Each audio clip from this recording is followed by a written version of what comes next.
आता आपल्या आवडत्या मालिकेचे संपूर्ण भाग मालिका प्रसारित झाल्यानंतर लगेचच पाहू शकता फक्त सन नेक्स्ट वर. भारतातील प्रेक्षकांसाठी मोफत सेवा. सुजितराव, बघा बघा तुमचे प्रताप. तर काय करणार रे? हा, पत्रकाराच्या अंगावरती हात टाकून निघून गेलेत. सत्य किती बोचतं हे तुम्हाला दिसलंच असेल. नक्कीच काहीतरी हे सत्य लपवण्याचा प्रयत्न करत आहेत. डॅड, मला वाटतं हे सगळं मुद्दाम कोणीतरी घडवून आणलंय. ही सगळी माणसं तिथं प्लॅन केल्यासारखी वाटतायत मला, कारण त्यांनी मला मुद्दाम कॉर्नर केलं त्यावेळेला. कदाचित तुमच्या अपोजिशन मधला कोणतरी माणूस असेल आणि तुमचं काय म्हणणं, त्यांचा हा फालतूपणा मी शांतपणे सहन करायचा. अच्छा, म्हणजे ते करतात ते फालतूपणा आणि तुम्ही करता ते काय? समाजसेवा. तुमचं आपलं सुरूच आहे. अहो, आयुष्यभर तुम्ही चुका करत राहायच्या आणि आम्ही ते निस्त राहायचं, एवढंच काम आहे का आमच्याकडे? लहानपणापासून तुम्ही एकतरी काम असं केलंय की ज्यामुळे तुमचा सार्थ अभिमान आम्हाला वाटावा? प्रत्येक वेळेला तुम्ही असं काहीतरी केलंय की ज्यामुळे तुम्ही गोत्यात आलात आणि तुमच्यामुळे आम्ही आलो. आणि प्रत्येक वेळेला आमच्या राजकारणातलं वजन आम्ही वापरून तुम्हाला सोडवलंय. मग त्याचा वापर स्वतःच्या मुलासाठी केला तर काय प्रॉब्लेम आहे? अरे, कुठून येतो तुमच्याकडे हा उन्मत्तपणा? सरपोतदार आडनावामुळेच ना. एक गोष्ट लक्षात घ्या, या सरपोतदार आडनावाची ताकद ही तोपर्यंतच आहे जोपर्यंत समाजात त्याचा मान आहे, वजन आहे. आणि तुम्ही हे जे गुण उधळलेत ना, त्याच्यामुळे सरपोतदार आडनावाचा मान आणि वजन दोन्हीलाही धक्का लागलेला आहे. जर तो मान आणि ते वजन संपलं ना, तर ज्या लोकांच्या समोर तुम्ही एवढा उन्मत्तपणा दाखवताय ना, ते पत्रकार, तो समाज आणि व्यवस्था तुम्हाला पळवून पळवून मारतील. मग त्यावेळेला तुमचा हा बाप काहीच करू शकणार नाही. डॅड, प्रत्येक वेळेला माझीच चूक असल्यावर का मला लेक्चर का देता तुम्ही? या सगळ्यात तुमची चूक आहे. रादर या वेळेला 100% चूक तुमचीच आहे. तुम्ही जबरदस्तीनं तुमच्या राजकीय फायद्यासाठी माझं लग्न स्वानंदी सोबत लावून द्यायला निघाला होतात ना, म्हणून घडलं हे सगळं. It's that simple. ओके सुजितराव,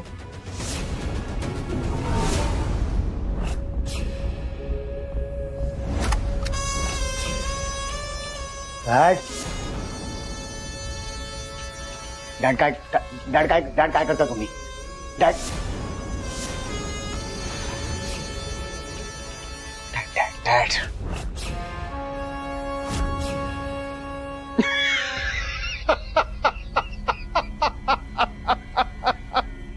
सुजितराव, तुम्हाला काय वाटलं मी गोळी चालवेन म्हणून? अरे, तुम्ही आमचे सुपुत्र आहात. मी कशी गोळी चालवीन? ही गन माहिती आमच्याकडे गेली 20 वर्ष आहे. तुम्हाला काय वाटतं? ते म्हणजे मला विचारा ना, किती वेळा मी ही गन वापरली, ह्यातनं किती गोळ्या झाडल्या? किती गोळ्या झाडल्या डॅड? एकही नाही.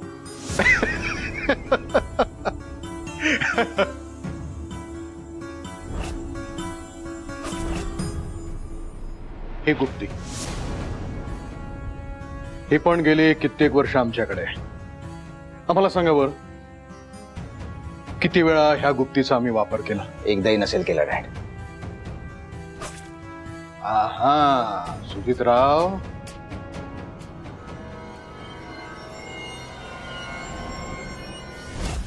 म्हणजे तुम्ही एकदा गुप्ती वापरली आहे डॅड?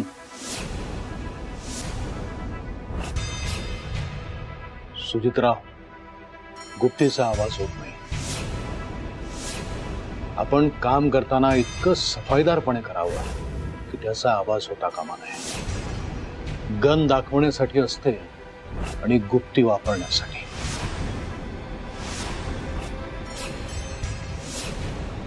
योग्य वेळेला योग्य शस्त्र वापरायला शिका सुजितराव. तुमचं आडनाव हेच तुमचं सर्वात मोठं शस्त्र आहे. तुमच्या अशा वागण्यानं बोथट करू नका, त्याचा आब राखायला शिका. आम्ही ही गुप्ती एकदा वापरली. कोणामुळे? तुमच्यामुळे.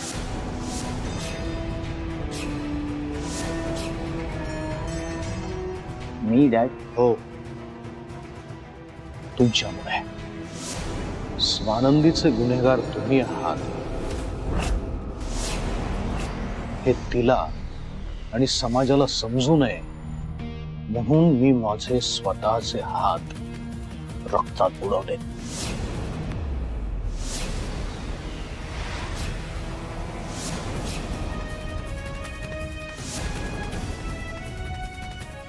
मी स्वानंदी तुम्हाला म्हणजे डॅड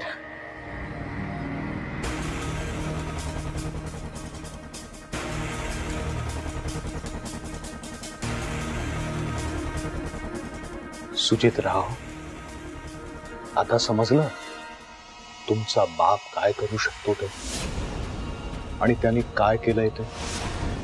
हे सगळं शक्य झालं ते सर्पोद्धार ह्या आडनावाला असलेल्या मान आणि वजनामुळे.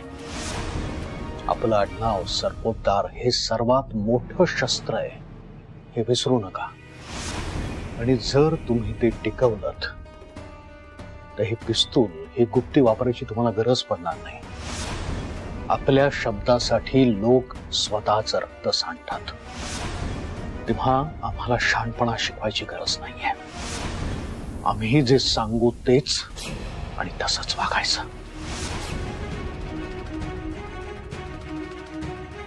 निघा.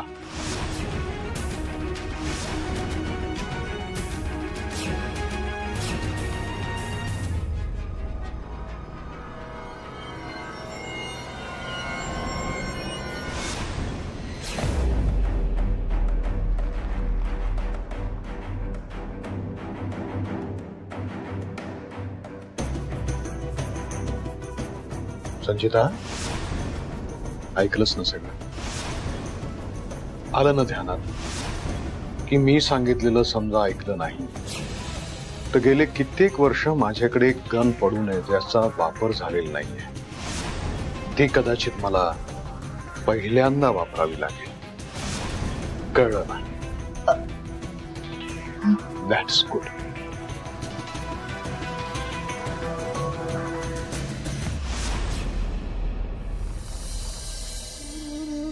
सॉरी, मला माझ्या प्रश्नाचं उत्तर मिळालंय.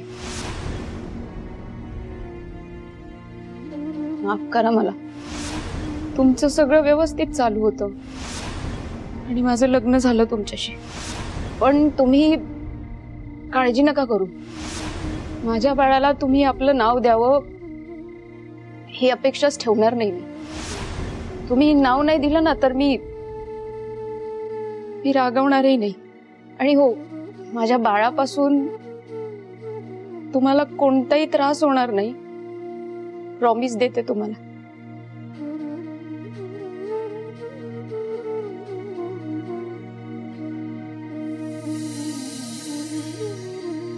नक्की?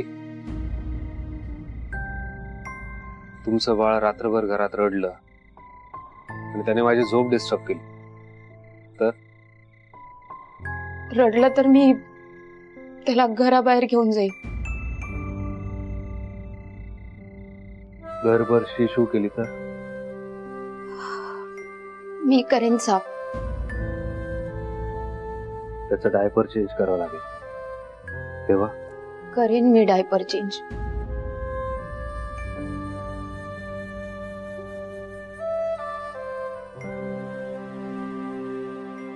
त्याला वॅक्सिनेशन साठी न्यावं लागेल तेव्हा?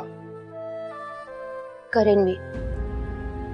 बर, शाळेत ऍडमिशन करावं लागेल त्याचं. राहीन मी रांगेत उभी. आणि मला हे तुम्हाला एकटीला करू द्यायचं नसेल तर?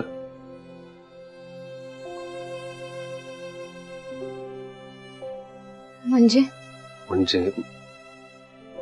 मला तुमच्या बाळाला माझं नाव द्यायचं असेल तर?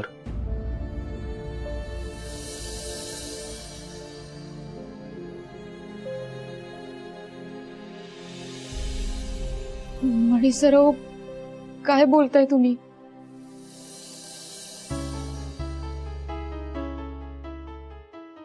स्वानंदी, तुमच्या होणाऱ्या बाळाच्या विश्वात माझं काय स्थान असेल हे मला नाही माहितीये. मला हेही नाही माहित की तुमच्या पोटात हे बाळ नसतं तर तुम्ही माझ्याशी लग्न केलं असतं की नाही. आणि त्याचं उत्तर मला आज नकोय. पण मी एक सांगतो स्वानंदी, तुमच्या होणाऱ्या बाळाच्या जन्म दाखल्यावर बापाचं नाव माझं असेल.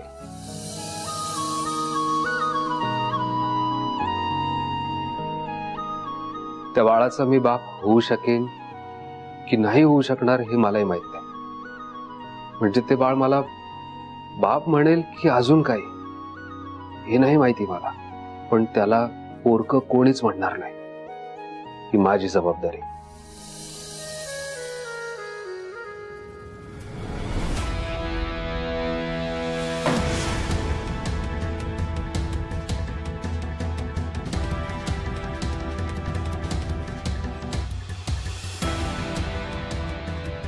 म्हणजे मला सुजित बद्दल जो डाऊट होता तो खरा ठरलाय. सुजितच कल्प्रिट आहे आणि हे डॅनना माहितीये, म्हणूनच त्यांनी सुजितला वाचवलं. Great great. ही बातमी आता माझ्यासाठी ट्रम्प कार्ड आहे. वेळ आली की मी वापरेन. म्हणून डॅननी स्वानंदीला अजून घरात ठेवलंय. तिच्या बाळाची इतकी काळजी म्हणूनच करतायत ते. आत्ता आलं लक्षात. पण जर स्वानंदीने सुजितच्या बाळाला जन्म दिला तर या घरात माझं स्थान धोक्यात येईल आणि ते मी कधीच होऊ देणार नाही, कधीच नाही. त्यासाठी मला माझ्या मार्गातून स्वानंदी आणि तिच्या बाळाला हटवावं लागलं तरी सुद्धा मी ते करेन.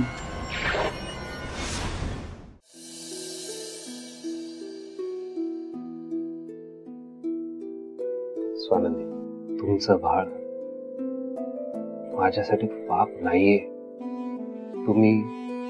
तुमचं होणारं बाळ माझ्यासाठी कधीच बर्डन नसणार आहे. तो तुमचा अंश आहे, माझ्या बायकोचा, एका चांगल्या सुंदर मुलीचा. माझ्या दृष्टीने हे बाळ सुद्धा तुमच्या इतकंच पवित्र आहे स्वानंदी.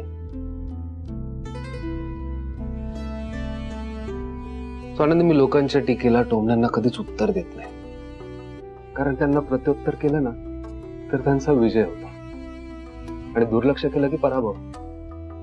म्हणून मी कायम दुर्लक्ष करतो, त्यांना जिंकूच देत नाही कधी. माझ्या आई वडिलांनी मला जन्माला घातलं आणि टाकून दिले. ह्या सरपोतदारांनी मला आश्रय दिला, मला लहानाचं मोठं केलं, शिक्षण दिलं, पायावर उभं केलं. एवढं करून सुद्धा ते मला आपलं मानतात की नाही माहित नाही, पण मी मानतो ना त्यांना आपलं. इथे राहून हे सहन करणं, माझ्यामुळे तुम्हाला सहन करावं लागतं, हेच मी देणं लागतो या घराचं. नाहीतर मी कधीच तुम्हाला इथून घेऊन गेलो असतो. लहानपणापासूनच हे कोणाचं तरी पोर असा शिक्का मी कपाळावर मारतच आलो आहे ना. आणि हे जग असंच असतं, निष्ठुर. समोरच्याला दुःख देऊन त्यात सुख शोधत असतं. मग माझं सोडा, माझं जे झालं ते झालं, पण तुमचं हे बाळ या जगातला दुसरा म्हणी नसेल. कारण ज्याच्या बापाचं नाव माहित नाही तो या बाळाला त्याच्या बापाचं नाव देणार. माझ्या गेल्या जन्माची पाप म्हणून माझ्या आई वडिलांनी मला जन्माला घातलं आणि टाकून दिलं, पण तुमचं बाळ लकी आहे. त्याला एका प्रेमळ आणि निडर बापाचं नाव मिळणार. प्रॉमिस.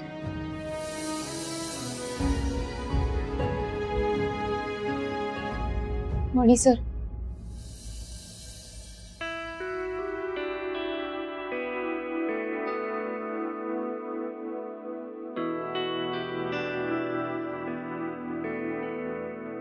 मला मागच्या जन्मातलं माहिती नाही, पण या जन्मात तुम्ही नक्कीच लय पुण्य केलंय. देवी आई भक्ती आहे सगळं, आणि तिची इच्छा असेल ना तर ती तुमची आणि तुमच्या आईची भेट नक्कीच घडवून आणेल.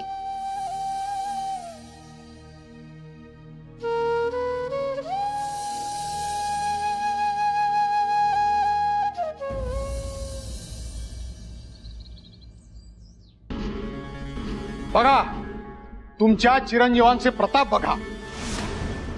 काय लिहिलं याच्यामध्ये? खासदार सरपोतदारांच्या चिरंजीवांची दादागिरी, पत्रकारांना मारहाण. वाचा काय लिहिलंय, वाचा. खासदार सरपोतदारांच्या चिरंजीवांकडून लोकशाहीच्या चौथ्या स्तंभावर हल्ला. तेवढंच नाही, आणखीन एक घ्या. काय लिहिलंय वाचा त्याच्यामध्ये. खासदार सरपोतदारांच्या मुलाकडून पत्रकारांना मारहाण आणि तिथून पळ. थोडक्यात काय, ह्या सगळ्यामध्ये खासदार सरपोतदारांचा मुलगा असं लिहिलंय. वाचा.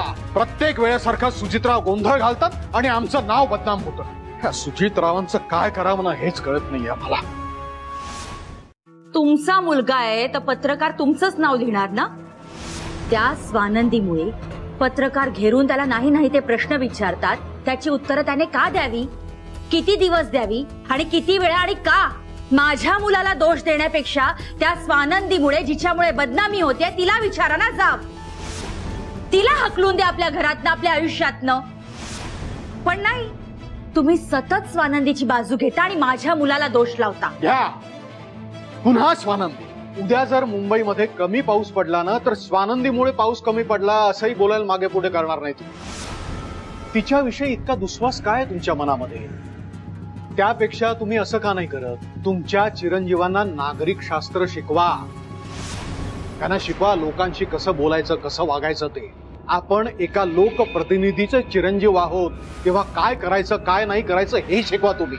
अहो सुजितराव हुकुला बाळ नाहीये, लग्न झालंय त्यांचं, तरी सुद्धा त्यांच्यातला बालिशपणा काही गेलेला नाही. माझा सुजित बालिश नाहीये, काही बोलू नका. एकीकडे आम्ही मीडियावाल्यांना हेच दाखवण्याचा प्रयत्न करतोय की आमच्या घरात सगळं कसं आलबेल आहे, तर दुसरीकडे तुमचे दिवटे चिरंजीव मीडियाने विचारलेल्या प्रश्नांवर चिडतात काय, पत्रकारांना मारतात काय, त्यांच्याशी उद्धटपणे वागतात काय. आमच्या सगळ्या प्रयत्नांवर सुजितराव त्यांच्या वागण्यामुळे पाणी फिरवतात.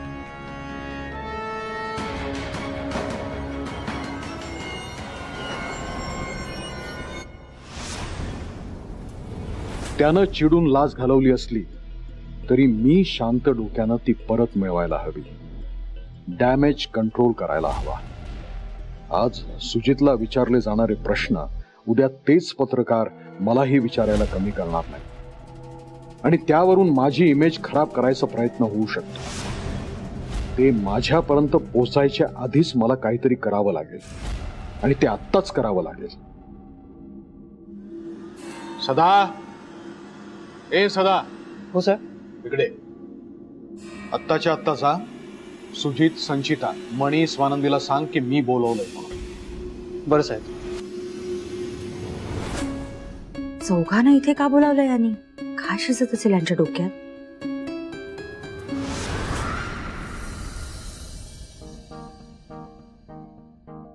वा वा स्वानंदी, अहो काय कमाल शिरा झालाय. थँक्यू. थँक्यू म्हणजे काय, तुम्ही आता फॉर्मल वागणार आहात माझ्याशी. अहो तसं नाही, म्हणजे कौतुक केलं ना तुम्ही म्हणून थँक्यू म्हणाले.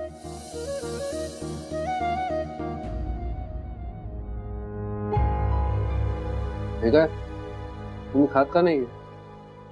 खा ना तुम्ही सुद्धा. हा खाते ना, खाते.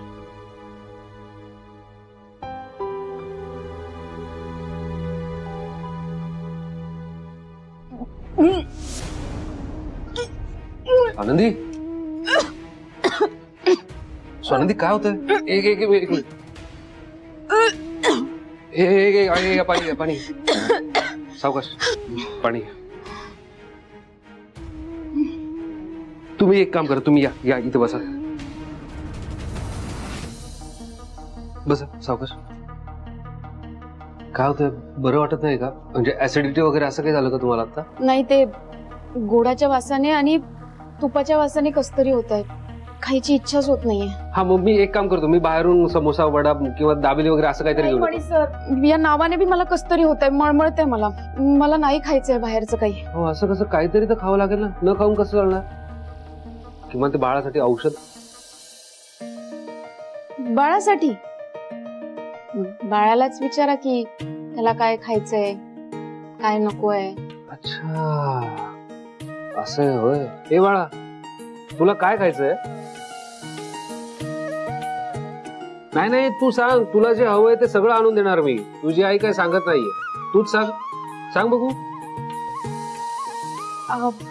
बाळा तू ना एक काम कर, तू त्यांना सांग त्या दिवशी जशी तुला रिफ्रेशिंग कॉफी प्यावीशी वाटत होती ना, तसं आता तुला तुला शेवभाजी खावीशी वाटते.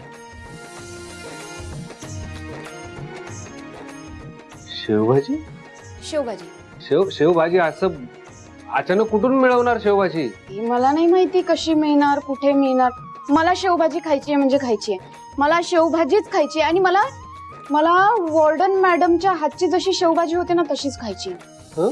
त्या खूप सुंदर शेवभाजी करतात, मला तशीच खायची आहे म्हणे सर.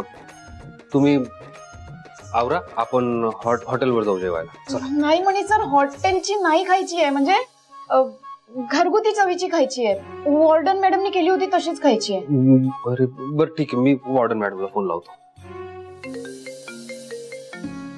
म्हणी स्वानंदी बरी आहे ना? स्वानंदी बरी आहे, एकदम उत्तम, त्याची काळजी नका करू. अरे मग सकाळ सकाळी फोन केलास ना, घाबरली मी. काय झालं? डोहाळे लागले तुमच्या मुलीला. ते तर बऱ्याच महिन्यांपासून लागले. आजची विशेष फरमाईश काय? शेवभाजी खायची आहे, तेही तुमच्या हातची. शेवभाजी? मग वाट कसली बघताय? पटकन तयार व्हा आणि या, तोपर्यंत मी बनवून ठेवते रेडी. चला आवरा, जाऊ. Madam thank you. म्हणजे शेवभाजीचा प्रोग्राम कॅन्सल? नाही नाही नाही नाही, कॅन्सल नाही, शेवभाजी कॅन्सल नाही. मी चुकून थँक्यू म्हणाले. आम्ही आवरतो आणि निघतो. आम्ही निघालो की तुम्ही शेवभाजी करायला घ्या. ठीक आहे, मी वाट बघते, लवकर ये. ठेवतो मॅडम. खुश आणि थँक्यू. पुन्हा फॉर्मल वागताय? हो फॉर्मल नाही. हा या. मणी साहेब, तुम्हाला आणि स्वानंदी मॅडमना मोठ्या साहेबांनी खाली बोलवलंय. साहेबांनी बोलवलं असं अचानक? बरं आलोच. ठीक आहे सर.